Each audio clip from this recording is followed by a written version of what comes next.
For more on this topic, we're joined with British investigative journalist Tony Gosling. So Britain's armed forces chief says NATO must intensify its attacks on Libya, targeting Gaddafi's infrastructure. Do you think the UK's focus is more aligned to killing Gaddafi rather than bringing him to court?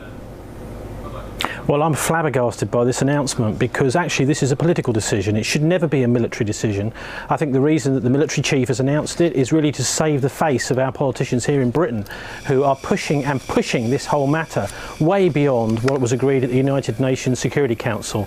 That is a serious problem, and this is why the Russians and others are now saying there must be a ceasefire. Actually, a ceasefire exactly is what everybody around the rest of the world is calling for. So why is it that the British military are deciding to up the ante against Gaddafi? Of course, if they decide they want to bomb the infrastructure, this is, I would consider, a war crime under the present situation, and it goes way outside the present UN resolution. Why is it, we have to ask ourselves, that the British and NATO particularly, this is a NATO initiative now, have decided that they want to intervene so heavily in this civil war, rather than let the Libyan people decide for themselves the outcome of how they want the politics in their country to be in the future? Now, Britain's defense secretary says NATO is prepared for a lengthy campaign in Libya. Do you think Russia's efforts can bring both Gaddafi's regime and the rebels to a real ceasefire while NATO tries to bomb one side into submission? I mean, before, Gaddafi has said that he wants a ceasefire, then it turns out it doesn't happen. So do you think this next step in Russia can work? Well, I do hope so, but the idea that they are prepared for a long campaign, I think that's actually what they want.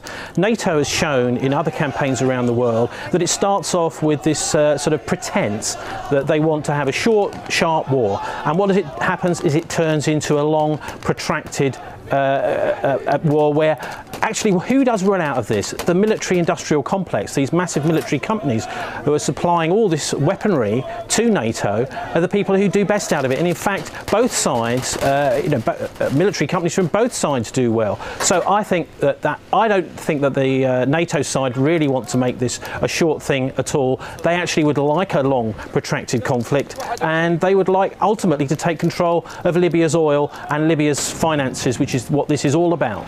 Do you see Gaddafi being brought to justice? Do you see him before the court in The Hague?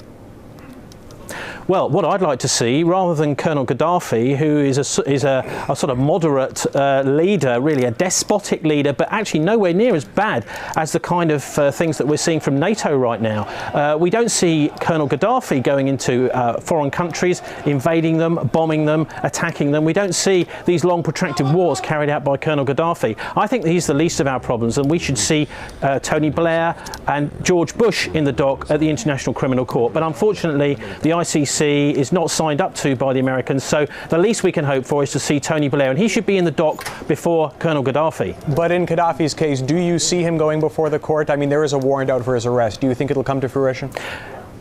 This is for the court to decide, but I think it would be very disappointing if they just went along with what NATO appears to be doing here, which is simply to scapegoat Gaddafi, where what's going on there is a civil war, and we have to leave the Libyan people to decide. We can't go marching around the world saying who we want to rule various countries, and I think it's totally out of order for the British and NATO particularly to be saying that Colonel Gaddafi is not fit to run his country. That's for the people of Libya to decide, not for NATO.